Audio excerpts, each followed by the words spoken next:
আসসালামু আলাইকুম, welcome to my Facebook page. আজকে বাচ্চাগুলা গোসল দিলাম, আলহামদুলিল্লাহ সবাই গোসল করতেছে, মাশাআল্লাহ। এই যে বাচ্চাগুলা গোসল করতেছে, আহ আহ আহ আলহামদুলিল্লাহ। সপ্তাহে অন্তত এই গরমে 2 দিন গোসল দেওয়া উচিত। বাচ্চাগুলা যদিও এখন আলহামদুলিল্লাহ রানিং উঠতেছে, এখন গোসলটা দিলে আসলে ওদের শরীরটা ফ্রি থাকবে, ভালো উঠবে। যেহেতু গরম অনেক, মাঝে মধ্যে একটু বৃষ্টি হয়, বাট ওই বৃষ্টিতে আসলে গরমটা কাটে না। এই কারণে অন্তত বাচ্চাগুলা, বড় কবুতর যা আছে, সপ্তাহে 2 দিন গোসলটা দিলে ওদের শরীরটা ঠান্ডা থাকবে এবং ফ্রি থাকবে। বাচ্চাগুলা অনেক ভালো উড়বে যদি সপ্তাহে 2 দিন গোসল দেওয়া যায়, কারণ কবুতর যখন উড়ে ওদের শরীরে কিন্তু তাপ সৃষ্টি হয়। এই তোমরা এদিকে কি করো, বাইরো।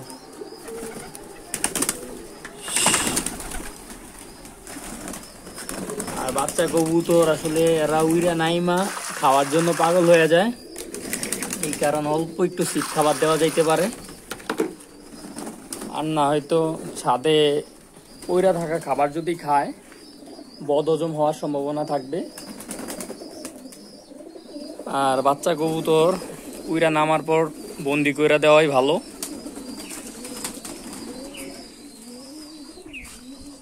এই যে ওরা এইসব জিনিস যাতে না খাইতে পারে ছাদ থেকে, কারণ ওদের খিদা আছে, এই কারণে ওরা এইগুলা খায়। খাইলে আসলে বদহজম হয়ে যেতে পারে। আর এই বাচ্চা কবুতর বদহজম হইলে আসলে সারভাইভ করাটা কষ্ট হয়ে যায়, কারণ বাচ্চা কবুতরের ইমিউনিটি সিস্টেমটা খুব দুর্বল থাকে, ওরা সারভাইভ করতে পারে না ওই সময়। হ্যাঁ, বেশিরভাগ যারা কবুতর অসুস্থ হয়, বেশিরভাগ 1 দশকের বাচ্চা অসুস্থ হয়, বা বাচ্চা উঠতেছে ছোট বাচ্চা, ওই কবুতরগুলো বদহজম হয়ে মারা যায় বা টাল কাঁপুনি হয়ে যায়। এর মূল কারণ হইতেছে বাচ্চা কবুতরের ইমিউনিটি সিস্টেমটা অনেক দুর্বল থাকে। 19 থেকে 20 হইলে আসলে ওরা এটা সয় না ওদের শরীরে। এই কারণে অবশ্যই চেষ্টা করবেন যথাসম্ভব ক্লিন রাখা যায় বাচ্চাগুলা,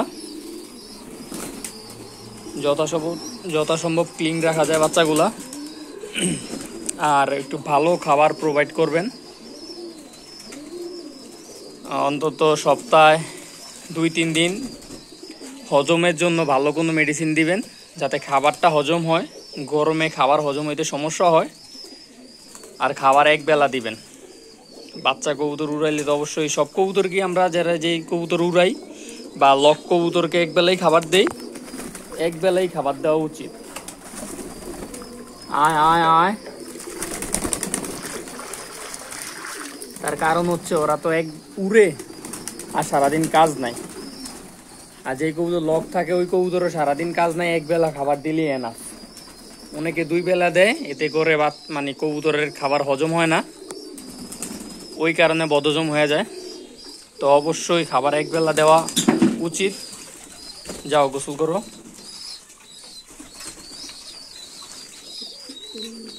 মাশাআল্লাহ, সবাই বাচ্চাগুলোর জন্য দোয়া করবেন। এই জায়গায় সব বাচ্চা এই জায়গায় আছে, ব্রিডিং রুমে অল্প কিছু বাচ্চা আছে। এই জায়গায় সিলভার পেয়ারটা আছে আমার,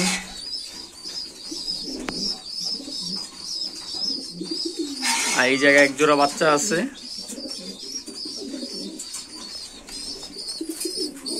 এদিকে 2টা বাচ্চা আছে, ওর মাটি আলাদা করে দিছি। এদিকেও 2টা বাচ্চা আছে আলহামদুলিল্লাহ।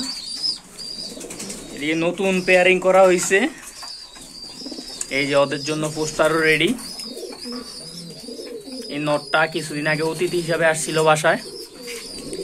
এন্ড এই যে আরেক অতিথি মাদি গোল্লা, ওর নিচে আমার মুসাল্লামের বাচ্চা পোস্টারিং চলছে।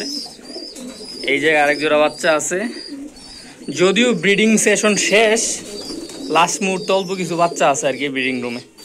আর এই জায়গায় আমাদের সব বাচ্চা।